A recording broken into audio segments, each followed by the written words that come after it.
Black Sails, Season 4, Episode 2. We're coming in hot off of last week's episode, and if you like that one, you're going to love this one because it was twice as good.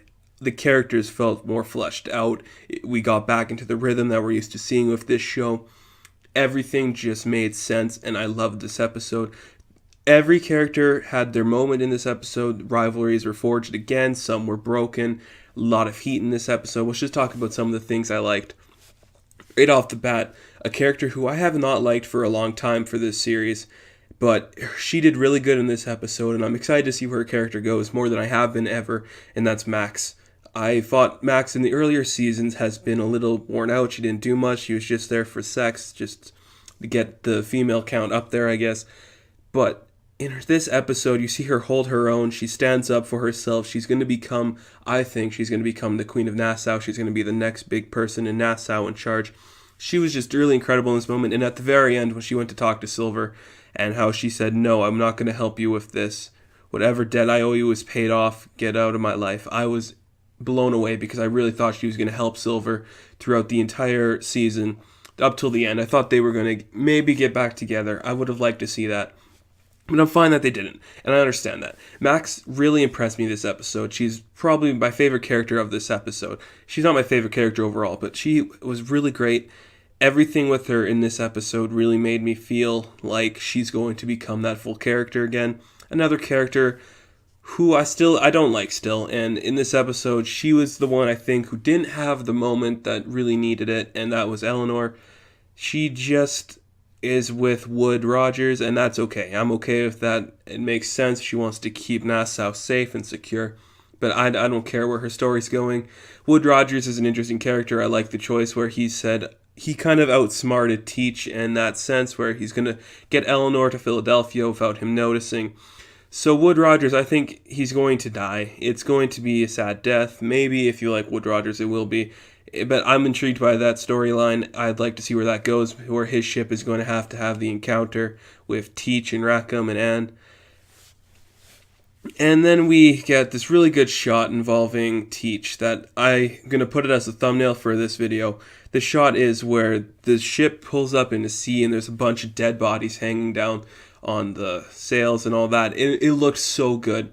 It was one of the coolest things I've seen in a long time, and it's not something you'd see in kind of the pirate mythos outside of Black Sails. Because if you look at the other pirate mythos throughout history and movies, in movie history, I guess, it's all kind of childish. It's not really dark and scary, because I think you're supposed to want kids to like pirates, but I'm glad that in this they showed, okay, here's a bunch of dead people coming to you. It just really made me captured that feel that I had of this whole series, is that this is dark, and I was really happy to see that. This is a really good episode again. I don't know why I keep rambling on about that, but so let's talk about some of the character moments that I really liked. Each character had their moment. We talked a lot about the one with Max, Eleanor, I guess. We talked a little bit about the one with Wood Rogers. So character moment, one of my favorite moments in this episode. Again, it was a good character moment for both these characters, and that's Edward Teach and Jack Rackham talking about their history with Charles Vane. I like Charles. He was my favorite character when he was on the show, and I was sad to see him go. So when we got back in here, I thought that void was going to be, it was going to be a big void. We weren't going to know where it was going to go, but it's nice to see that these characters have these feelings still. And when they were talking, I felt like, yes, everything that these characters do is going to be for Charles. They could give two shits about what happens to Nassau. They want to avenge Charles, and I do think one of them is going to kill Eleanor. But neither of them are going to make it out of this season alive. Again, it sucks, but I understand why they're going to do it. And the whole scene of the two of them just talking about Charles, I thought that was really well done. I was really excited to see that. And while they were forging a bond, you go over back to the island, and people who were losing a bond that they had was Billy Bones and James Flint, Captain Flint. And I like the parallel between those two because you see Jack and Teach start off not liking each other. Now they're going to come together for the greater good here, and you see Billy and Flint used to start off liking each other. Now they're going to come back and not be friends. And there's a huge tension scene where they're trying to gather more troops for their army for the invasion. And you can see that Billy really wanted to stay where they are, because they needed this resources, they needed all this stuff. But Flint said, no, we have to fall back now, or else we're not going to do fine here. We're going to lose. And then the tension started to build so well between these two, and I like that Maddie, I think is her name. I'm sorry, I forgot. I think it's Maddie.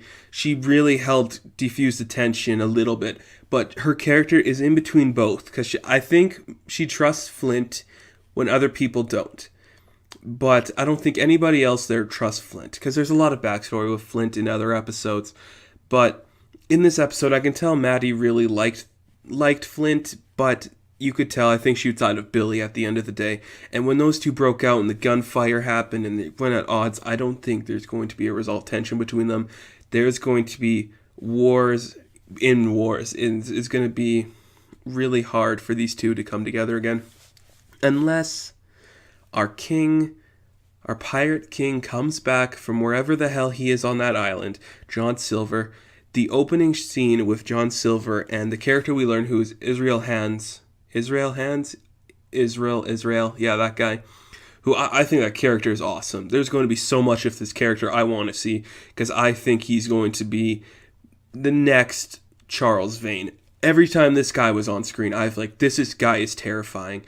I do not want to be in the presence of this guy. I'm more scared of him than I am of Blackbeard or of anybody else, because he looks scary. That distinct scar on his eye, he just slits the throat of the soldier and blames it on Silver. It was incredible. And the scene where he's talking to Silver, and Silver tells him his whole backstory and tells him how Silver is going to be the Pirate King, how he is that. He just has to get out. Perfect character moment for Silver, because we see him evolve from the first season as being this guy who says he's smarter than everyone, to becoming this man who's like, I am going to hurt you if you do not get me out of here. And it was really awesome to see, because Silver has really evolved, and this episode really showed that, and I was really excited to see that. All of the characters in this episode were good. Again, I wish I seen more from Anne Bonny. She's my favorite character now that Charles is gone, and I just want more to happen with her. And I think we will get some more with her later when more things happen. But overall, I will say this is a good episode. Get back into the series if you got out of it. If you love this series, this is an episode you will like. Not a lot of action compared to previous episodes. But another thing I forgot to mention earlier is there's this scene that I really liked, because it shows the difference in perspective, where we see this family. The father is, helping the mother. She's obviously sick. The child's supposed to be sleeping. And then it's like, well, we're supposed to care. Obviously, we need to care about this family because, the mother's probably dying. She's ill. The daughter's there. And then we see Flint and Billy and all of them barge into the room and kill the father. And it makes you question, is what they are doing for the good of the island or for the good of themselves? Again, this is going to lead into Treasure Island. And in that, we don't see Flint. So you can expect Flint to die too. There's going to be a lot of deaths this season. This is an episode that leads into all the characters' development that will be happening within the next episode. So if you like this series, you're going to like this episode. And that'll do it for this installment. So good luck and see you next time. Stay tuned for more TV and movie reviews coming soon from this channel. Hope you enjoyed this video.